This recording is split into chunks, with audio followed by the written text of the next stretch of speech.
It's literally. I know, it's just not the same. I'm just saying. It's an easy fix. I feel like you've moved something, but it's an easy fix. You literally just like you've made some changes without my consent. Didn't you tilt it back up, the camera? This is you've made changes to the camera, so it's literally not hard. I'm just saying it's not really the same, so it's fine. I'll change it now because I'm a cinematographer. Are you? Yep. Ooh, cinematography, darling. Yeah. Hi everybody, welcome back to Gay Matt. It's Matt Palmer. And it's Matt Steele. And we're back. I have been gone. It's been a long time. It's been an eternity. Yes. I've been in my room by myself crying as he's been off in London gallivanting with British boys. I was listening to a lot of Jamelia, a lot of Craig David, a lot of British artists just because I was in keeping with the theme of Britain, you know? Yes, of course. How was your trip? For the people who don't listen to our podcast, which you know who you are. Yes, and you should. Yes. My trip was very good, but I'm happy to be back. Yes. We have a lovely topic to talk about today. I was thinking today, I was listening to a song that actually I'm not mentioning today, but No Doubt's Running, which was a great single off the Rocksteady album. It came out after Hey Baby and Hella Good. They had hits on the album is the point. Yes. And Running comes out, it's a beautiful, lovely ballad, introspective, beautifully sung, beautifully melodic. Flops. I've never heard of it. How dare! Never heard of Running, guys. Dare! So I thought today it would be best if we put the public on trial. Absolutely. And we asked the question, how come you all let this flop? And I asked Matt Palmer, I was like, okay, I don't know about this topic because what do we classify as a hit? Like what it classifies as a hit? And you said if it peaks higher than top 40 on the Billboard 100, it's considered a hit to you. That is the barometer, what we're going to use today. Yes, so anything that was lower or I guess higher in number than Billboard number 40. Just say lower, higher in number is it's confusing, crazy. Whatever. No. So I was like, I don't know how well I can do on this topic because now I have to do my research, like how many songs do I know that didn't peak higher than 40? And it turns out a lot. There are a lot. I wrote a giant list. I was furious by the end of my research and I was like, we are doing this video because I need to let out steam. I mean, I was telling you, it's an unfair world out Yes. there. One of the ones I was really surprised about was Beyonce's Upgrade You. Oh, I have a song from that album as well. What number did that peak at? 59. I thought Upgrade You was a much bigger hit than it actually was. Well, the question was Upgrade You like an official single? Like when in the album release did it come out? Because it says on Wikipedia it was. I have a song from B-Day as well. And the thing about that album is there were music videos for every single song. So every song felt like a single a bit. Okay, I guess that makes sense. So why do you feel like Upgrade You should have gotten more? Because it's a fucking classic. Are you gonna hello, this is a video. You have to explain to the people. You all know Upgrade You. I don't have to explain it. Do you think it is the best song on the album? One of the top 4. All right. I would say. And the thing is, it was very ubiquitous because of that. I think it was DirecTV commercial that had the video and the song in it. Because then Beyonce would do Upgrade You for a second. You'd think you were watching the video and she'd go, and let me upgrade you to DirecTV. Okay, that's... But that's the thing is I feel like a lot of people know that song because of that commercial and because of, you know, a lot of things around that song. And it is surprising and upsetting. Well, the first song that I want to discuss is there was a very clear reason why this song did not do as well as it should. But when you think about it, all the stars were truly aligned. Queen of Pop, Miss Janet Jackson, in 2004 was preparing to release her album Damita Jo, put out a single entitled Just a Little While, which was received raving reviews upon release. We forget how big Janet Jackson was, but like the All For Yous of that, which was just the era before. I'm pretty sure that peaked at #1. Okay. That was the first single off that record. Someone to Call My Lover, also a very big hit. So for the first single off her next album to be a big hit, it was going to be, you know, for it to be as good as it is, of course it's going to be a giant hit. So it debuts, I believe, at 47. Okay. Second week peaks at 45. Okay. Janet Jackson performs at the Super Bowl. Oh. And just so we're all very clear, radio blacklists her after that Super Bowl incident.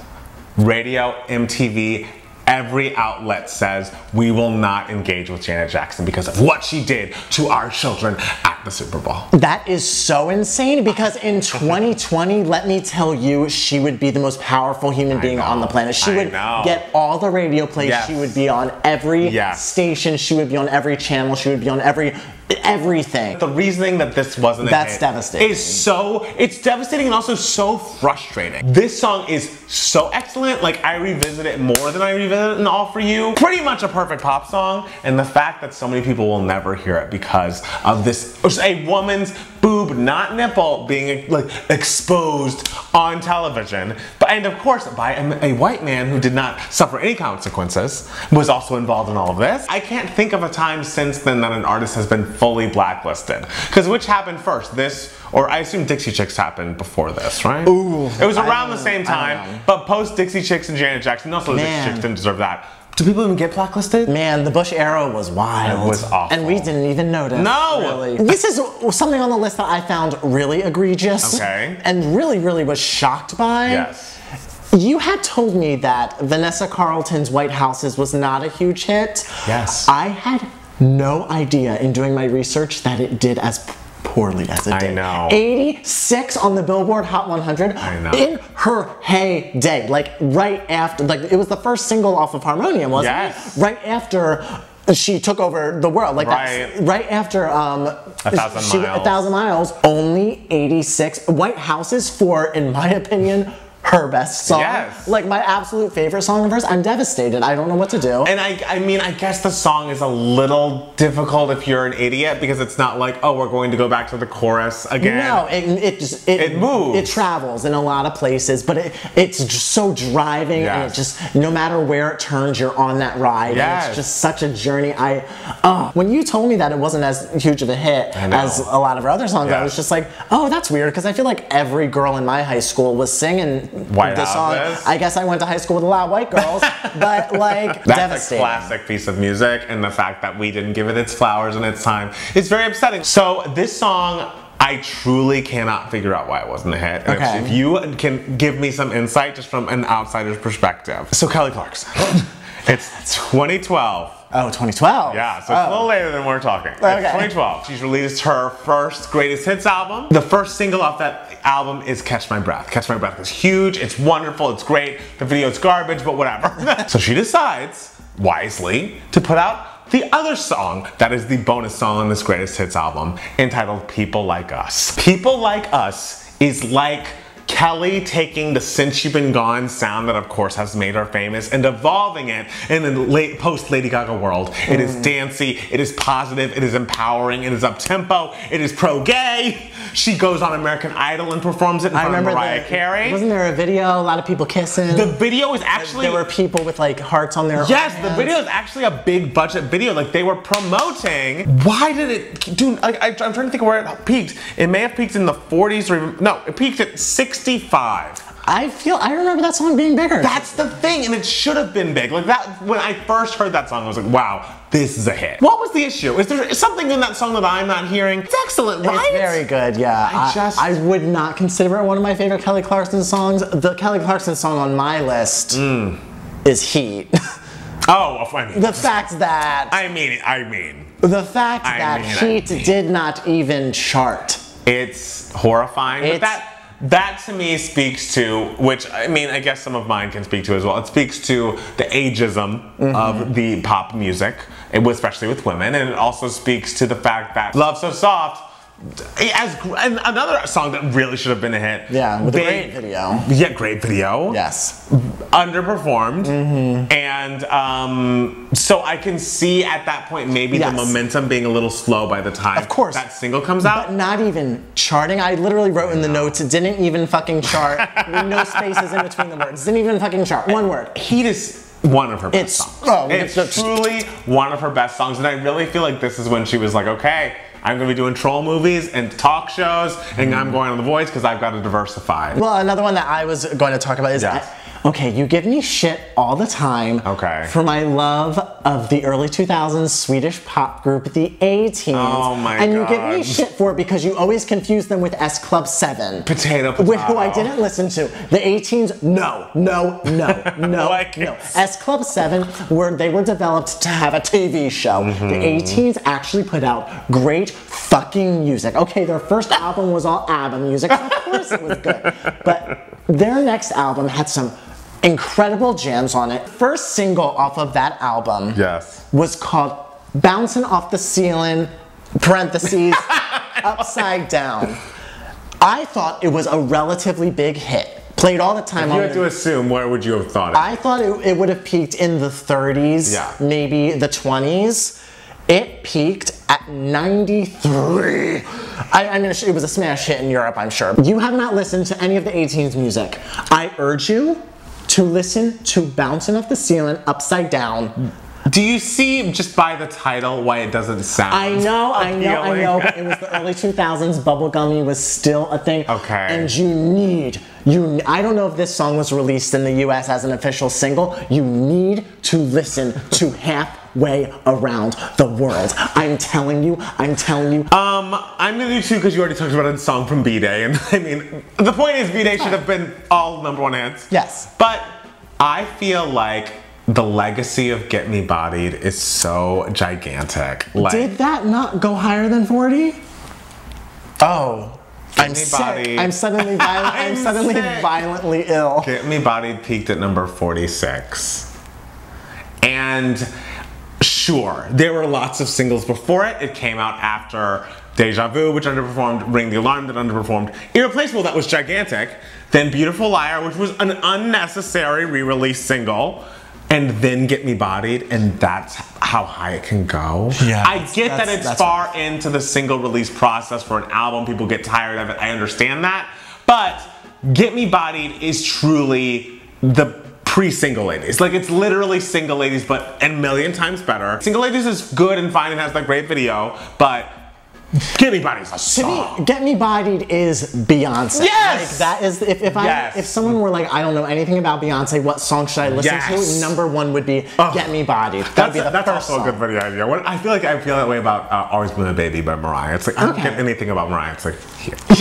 Listen to this song. This is everything in the middle. That's devastating. See, I didn't even look up Get Me Bodied because I figured it was up. And it's like, that video was high budget. It had a theme. We were in the 60s. Kelly Rowland was there. Solange was there. There was a whole dance sequence. Hot dancers everywhere. How dare we not appreciate that in its time? And I feel like now we watch it in concert when she performs at that Coachella, and it's like, oh, it's a fan fave. But like, this should have been ubiquitous. This should have been inescapable. How did we not? It should be our national anthem. Oh my God! It should have become our national anthem. I should be pledging to the flag. Scott Key, who wrote the national anthem? Francis Scott Key. Scott Key. Her. She could never. She could never. He could never.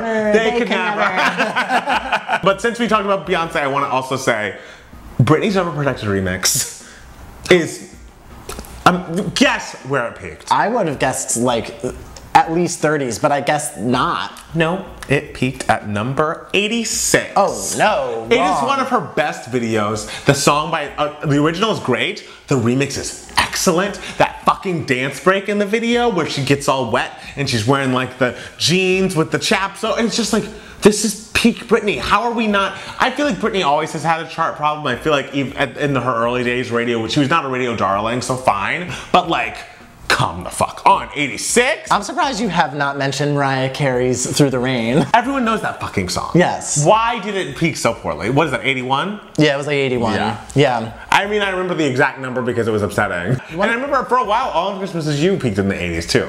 Like a few years after, like in like 2000 or something. Shame. But now it's at #1, so we need to get all of these songs to #1. Let's go, guys. I have a whole list. Do you want to hear it? Let's hear it.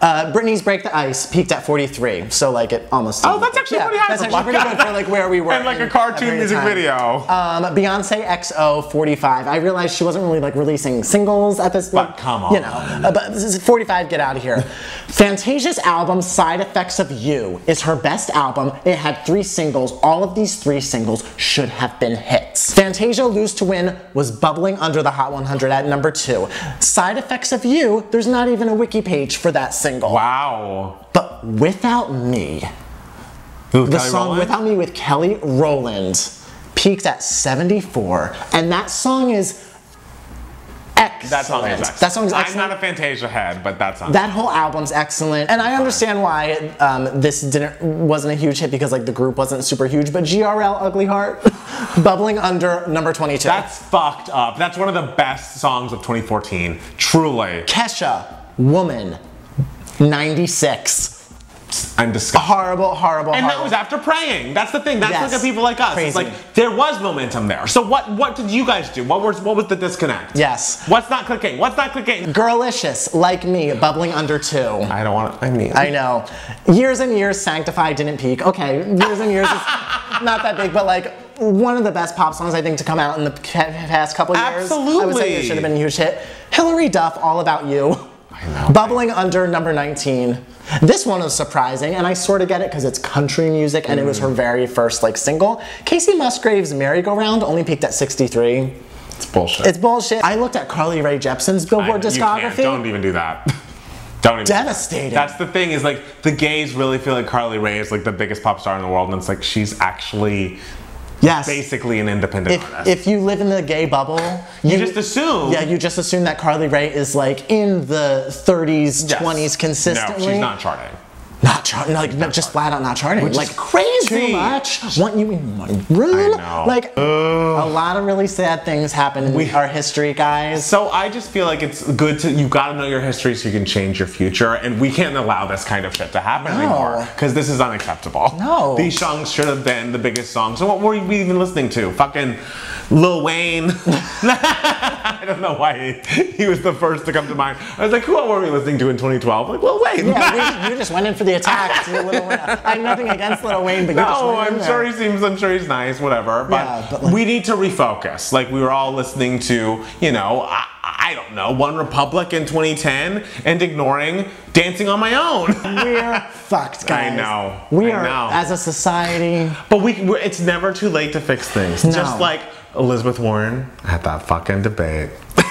It's never too late to turn it around. Turn it around, guys. That was. I mean, we'll talk about that on the podcast. But I mean, I'm glad that we've all learned a lesson that we've done everything wrong up until now. Yep. And in the future, we will all try to be better. I hope you make that same effort as well. And the first way you can be better is by following us on Twitter and Instagram at MattHarMusic. And it's Matt Steele. And 2Gay Matts for both of us. And by subscribing to us too, you can do better by subscribing. Yes, absolutely. Push that subscribe button and go to patreon.com/2GayMats for extra bonus content from us every single week. Listen to our podcast. It's entitled 2Gay Matts. And it's on Spotify and Apple Podcasts and everywhere you get your podcasts. So do all those things because we love you and we'd love to hear more from you and interact more with you and give you more content. Yeah, comment below on what songs that were flops that you think should have been hits. Yes, please. Tell us what you would put the public on trial for because we're all doing it. Yes. You know? In 2020, we're not taking fucking shit. No. Absolutely. Absolutely. As we learned yesterday, don't take shit. Don't take shit from anybody. Not even from billionaires. So, anything else you want to say to the people? We love you, Adam Parnell. We love you, Adam Parnell. Thank you for watching. We'll be back soon with another brand new 2Gay Matts. Bye. Bye.